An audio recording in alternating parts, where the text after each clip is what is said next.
Assalamualaikum, nama saya Jai, saya daripada JB. Saya hari ni ada kat Superfly. Saya tukar barang-barang untuk motor Y16 saya. Sebenarnya saya dah pakai barang Superfly ni pada motor LCV1 saya. Saya test mula-mula sekali kat LCV1 saya. Saya tukar sport rim, saya tukar disc, saya tukar caliper dan mono. So Alhamdulillah semua ngam, puas hati dengan kualiti dia.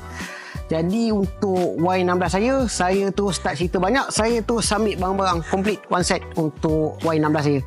So saya tukar sport rim saya, pakai Project 4, Project D, Project P, caliper baru C3.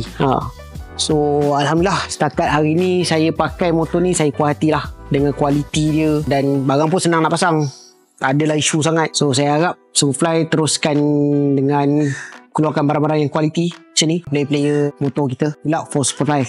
Thank you.